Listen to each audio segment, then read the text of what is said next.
Welcome to Head Talks Life in Lockdown podcast, brought to you by Lothian Events. Hello, Stephen, and welcome to Head Talks. Thank you for coming on. You're welcome, Michael. Oh, thank you very much. So, I'm going to ask you our first question, and that's, how have you been adapting to life in lockdown? Yeah, I think there's been good points, and there's been obviously negative points. I'll start with the negative points. The negative points is obviously missing your colleagues and sort of face-to-face with students, just generally, not just students, everybody, and not being able to see your kids or your mum or dad or whatever. So I think all that side there has been a downside to me. The positive side to me is I've just my work becomes more flexible, so I can do it when and if it suits me. In between taking dogs for a walk and doing chores, etc., etc. I'm actually probably communicating more with my mum and dad, making sure they're okay, phoning them, getting my dad's shopping, and doing like Zoom quizzes with the family, and even Gran and Papa have to go over have to deal with the technology and go on with the Zoom quiz. Other stuff, I've been doing a bit more exercise, doing a bit of running, setting myself some goals, and as I said earlier on, doing a lot more chores, some of the stuff that's been lying there for years on the to-do list. And I think generally just you see a lot more neighbours and stuff like you probably never spoke to, and you're speaking to them over the fence or, over the social distances and the amount of people you meet walking dogs that you probably before didn't take the time to stop and maybe chat to. Mm. So I would say it's a sort of mixed, some positives and negatives. Yeah. Yeah, I would definitely say it, because obviously with everyone's been like, oh, I'll just decorate that, I'll get to it, or I'll clear this room out and I'll get to it. The only disadvantage with that is everyone's got to it, and then all the dumps and everything have been shut, and they're like, what to do with all the rubbish now? So I think everyone's excited for what's coming, and that's like the dumps and everything are apparently meant to be opening again on Monday, so they'll be like, right, let's get it all away. But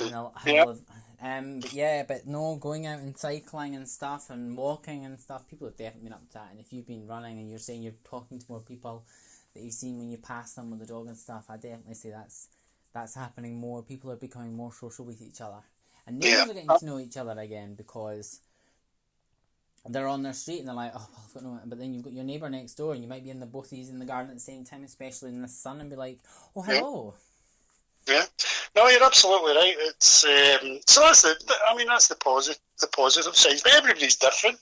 Some people, there's obviously people out there on their own, in flats and don't have gardens. And my mother, I'm just thinking of my mum. She's an example of that.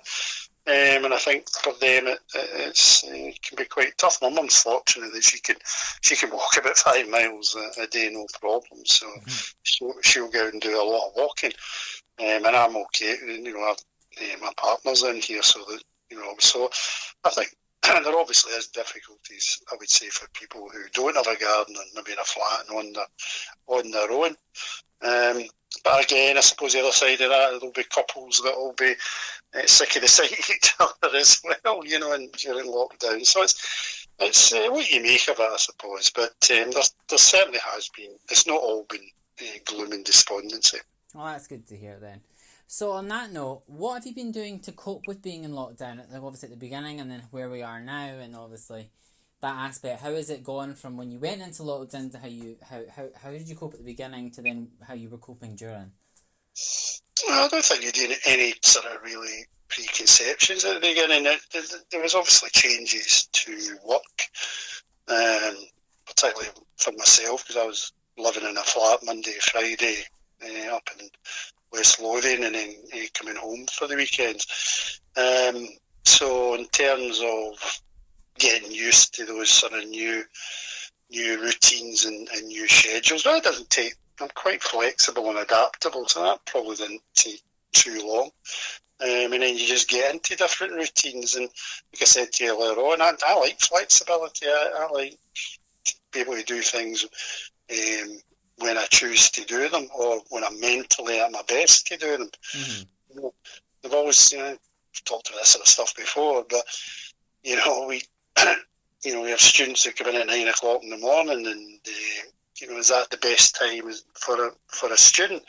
There's some people that are night people that perform better at night mentally.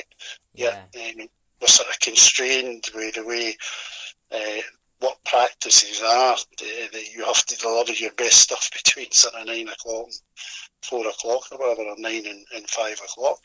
So that actually suited me, that I would say the flexibility. So I came to terms with what I had to do very, very quickly, to be honest. Mm-hmm. Well, that's good then, that you've been able to adapt it around not just your working life, but students, to make sure they can get the best out of it, even though they're working from home and doing their studying, and that kind of is a good sign to see. So is there any other things you've been doing to cope with lockdown besides to do with the work aspect, like personally, things you've done that have been like, oh, this is the way I've coped? I said to you, exercise, taking the dogs a walk, making sure that I speak to my kids on WhatsApp or Zoom or Messenger or whatever medium. That's a bit more taxing for my parents, but as I said, making sure that the phone calls go in, etc. I have probably, I haven't missed going to restaurants or pubs, or there are a lot of concerts cancelled, but they'll happen next year, hopefully. So missing, obviously you miss your mates and that sort of stuff, and going to the pub. Meeting up, and obviously you miss that kind of social side. That's probably the most difficult, and I've really missed the football. I miss sport big time. But again, you just fill your time with what I like to think. Again, I'm not somebody for watching TV and stuff like that, so I've been reading more and I was lucky because I had my masters to do, so that kept me busy as well. So I found stuff to do, Michael. Well, that's good then. So in terms of working, obviously from home, you're a lecturer at the West Lothian College. Your job must have been completely kind of like had to be not rethought through, but kind of you've had to work out how to do your job from home when you can't physically interact with students and you can obviously still have one-to-ones virtually, but you can't have a one-to-one with a student, thing like that. But obviously you have to find a place in your house you can work from and stuff. So how has that all gone, adapting your job role to lockdown? Yeah, well, first things first. I mean, there was only me and Diane in here, and there's plenty of room. So I'm, I have to say, I moved my desk space to a window.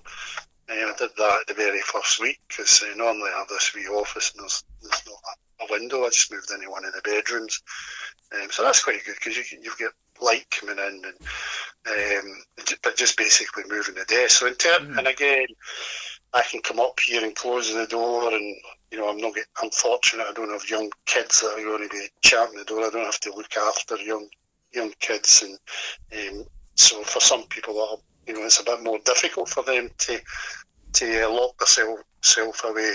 So I'm fortunate that way. In terms of, I've done my master's course is online, so I'm used to online. I'm used to being taught online, and I know the frustrations that causes as a student. So that's probably stood me in good stead for going into this lockdown, having been on the other side of that. And I have produced online materials before for some of the companies that wanted some blended courses, and we used a lot of online activity then. So it wasn't new to me. So I was ready for that. I hadn't used Zoom before, but that was somebody talked about Zoom one of the group chats for work, and I just went into that and navigated it relatively easy and went, yeah, I can use this. This suits me. and then started using that right away with all my classes. But again, going back to online, we were fortunate. If you take the events class, which is where I'm the key tutor, we had the relationships built over a period of time. We had WhatsApp communication links, so we had all that in place. We had done most of the lessons, so I think we only did one lesson online.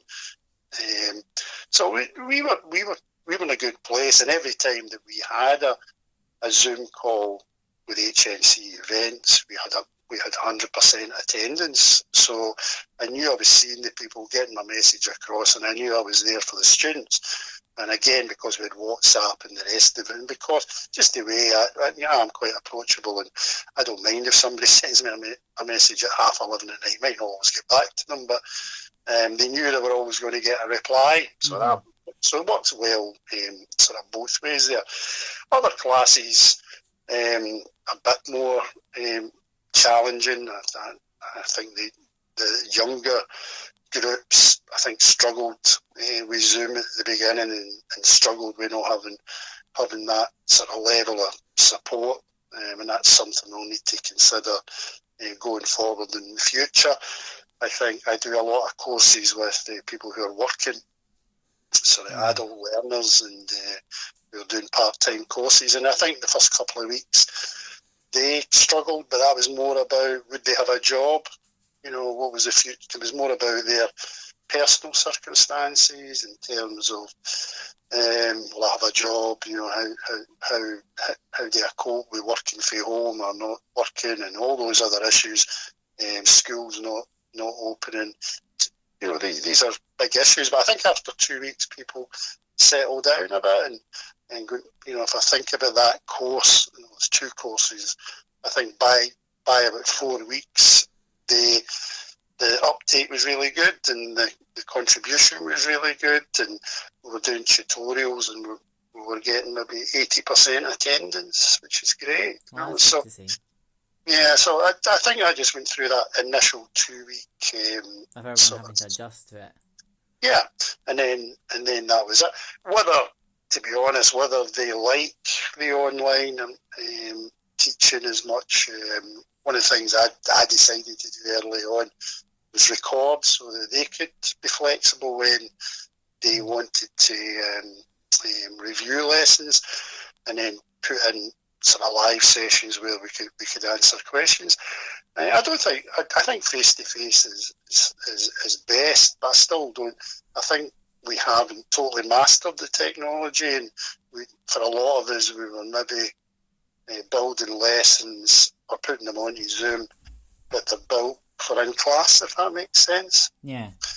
And where we building enough lessons that we're sort of aimed at doing online, and I think that would be the next. Stage. But in fairness to everybody, nobody would have had the time to do that. But it's how you make online interactive, but you need the technology for that, and you need. So that's where we go next, because I don't think online or distance learning, I don't think it's enough just to put a set of PowerPoints, talk through them, and just put them onto a lesson. I think we have to advance from that. I'm not sure what that looks like, Michael, but that's probably where we have to go in the future. Where there's some interaction, even in a recording or whatever, where they can press a button or whatever, and you get some feedback. But I would say generally all my classes coped pretty well. Yeah, I think they did. So I've got 3 things to kind of say. So one is, funny question is, are you one of the staff that got to take their chair home with them? No, I didn't even take my laptop home. But again, it's back to I'm really used to doing this. Mm-hmm. I was on a call today where there was some of the staff or other lecturers from other departments that I don't always get a chance to talk to, and they were saying that this was new to them, and that, that they found it not as complex or difficult as they thought it would be, but they would have liked more training. I'm used to this because I'm a student in distance learning, and I've taught distance learning before, so it wasn't the big barrier or the big challenge that it would have been for other people. So no, I didn't need to take a chair home. I didn't even need to take my laptop already. Well, I didn't know what was coming, but I'm used to working from home. That's probably the best way to put it. So that was the second thing. Obviously, you've done your masters distantly, like you learn online kind of thing, and you've also done some distant learning, as you mentioned. So have you taken bits of that to help you be able to do this distant learning slightly differently? And then at the same time of that, you've obviously used the things you've prior known to kind of help work out how to do it the best with the students that you've been teaching? Yeah, you do, obviously. Obviously, I mean, there's lots of things. This people at masters level, and they'll have tutorials, or they'll have meetings, and in the end, to get people to communicate even at that level is really, really difficult. They'd rather type, and they'd rather be anonymous and all this sort of stuff, and that doesn't help with body language and breaking things down either. So it's better if everybody can be on camera and everybody's speaking, but there's issues around people talking over each other, and sometimes the quality isn't as good. I'll go back to what I said earlier on. I think by and large we were using Zoom, but using materials we would maybe have used in class and trying to adapt them. I think going forward, if this is to stay, I think we have to develop online learning. That was my third question, is that obviously, from what you're saying and what I'm hearing, there is obviously, if this is to continue, even if we're still having the college go back and students are still going back to the college at some point, if they continue to decide to also continue this online learning and make it part of how they teach. Yeah, I think we can. We'll need to develop upon, because there are going to be, this is the first time it's majorly been done, so I think you yourself have probably seen some of the issues and you've mentioned them, to kind of like, these have to be ironed out to make it a bit more effective. Yeah, but it's all sorts. I think what this will drive change. Yeah, and that's the big fundamental thing. I mean, if you'd said to some people 3 months ago and said, right, we're going to do meetings on video camera, video call meetings, I think a lot of people would have shipped away from that, and certainly wouldn't really have wanted it. Yeah. I think that's now the norm for us in the college, and we're getting more used to it and more practiced with it. And I think there's loads of advantages to having online meetings. Absolutely. So I think that will get used more often. I think the way that departments have used Teams and just sharing ideas and working as a team, I think that's good. But again, we're only scratching the surface. Yeah. I think we have to. We're using these mediums just to adapt face to face. So when we change that mindset and think, well, no, let's change it. Let's flip it, and let's augment, our distance learning with the meeting, etc., and the face to face. But having said that, I don't think you can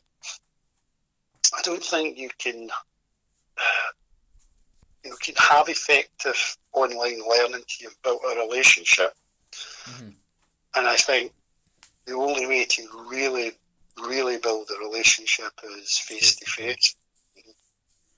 Yeah, I'm going to add a point there that I do believe that's true. Even without learning, for me as running an events company, talking to suppliers and stuff we've already met and already had conversations with is easy to do over the phone and in emails and stuff. Actually, finding out about a new supplier, I'm like, right, we want to meet them. We can't physically meet them to kind of judge them and also kind of see what kind of company they are. Because I visited, before lockdown, I'd visited 2 offices in Glasgow of some really nice companies.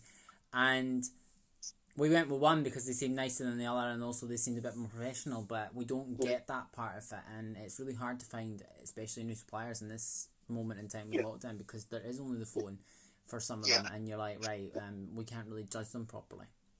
Yeah, I'd say, and everybody's different. I mean, even in class, there's your introverts and your extroverts and all that, and there are people who are very shy and introverted, and online. Does that work better for them? It might be because they can hide and they can type, so that they might find that a much more effective way than being in a classroom. But for extroverts, that it might continue to work. I'm not sure. I don't think we've done enough of it to evaluate it, and I think all I'm saying is I think we have to think differently. But take all those. It works for someone. It does. It's that. But it can work for everybody. It's just about finding how that happens. But the relationship thing is really, really important. Because again, I never met when I do my distance learning. I never met anybody apart from through email. And you miss you. I think you can build better relationships when you can see somebody face to face, and you can have that synchronous conversations. And you can follow up questions, etc. So I think there's a lot of that. Because again, one of the things I see online is people reticent to ask questions. More so than in class. Yeah. No, I understand that.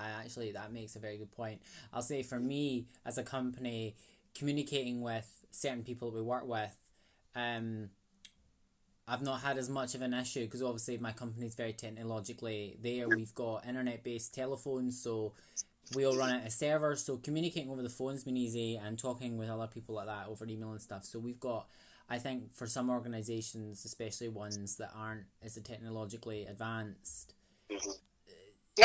Zoom is one of the main ways of talking to people because it's free. If that makes sense. Yeah, but I've seen with it. Instagram started. Was Instagram started this week? I can't remember. One of the social media platforms. Yeah, it was Instagram. Sure, it was. So they've got their own Zoom now as such. I think Facebook's put rooms in as well. Yeah. So there has been these changes being made during this period, which is quite good. Yeah. No, I just think we will adapt, and I think human beings are very good at adapting. Yeah. But I like the flexibility. I'm sure students love the flexibility. If I was a student and I have to be in a class at 9 o'clock in the morning for a lecture, and the night before I've been up all night, or whatever, so that's option one, or option two is I can pick that lesson up when I feel best about looking at it. Yeah, I think I would probably go for the second choice, but 100% agree there. Yeah, I'd put a caveat on that. I would still want an opportunity to speak to my lecturer. Yeah. I know, I agree with that. I think the fact that obviously some of the students that study and stuff are definitely not just at West Lothian College, but loads of colleges and universities. Some of them have children and are parents. Yeah, absolutely. Obviously, and there's other kids working night shifts. Well, not night shifts, but back shifts to 10 o'clock at night. Yeah. So this flexibility part has definitely kind of brought a new thing to light. It's like, well, here's that flexible way of learning, but I think that face-to-face thing you're saying, your meaning is that I think that still needs to be there, because that's how as for me as a student, when I was a student, I developed a relationship with the people that I work with and I could talk to, especially yourself as my key lecturer when I did events. That face-to-face is important to me because it's how I'm able to it's just a part of me, basically. Yeah, I prefer face-to-face contact. Yeah, and it's important for me as your lecturer as well, because I can see that your body language, and I can see you might be telling me one thing, but your body language might be telling me another, that you need more support, so you need that, and you need that sort of face-to-face reassurance, and so yeah, you definitely, we need to have a relationship, so that's where the face-to-face comes in. But that face-to-face doesn't necessarily need to be 9 to 4. Do you know what I mean? That's all I'm saying. I think, I don't know, but I'm sure people are looking at all this and how we can be more flexible and more adaptable going forward. And I think it's going to be a bit of both, definitely. And I think, and again, you have to be there as well. The student, it's about having built that personal relationship. I think that's really crucial, and I don't think you can do that. I've thought about this over the last week. Could you even do that over Zoom in one-to-one meeting? And I think you could help it, but I don't think it would.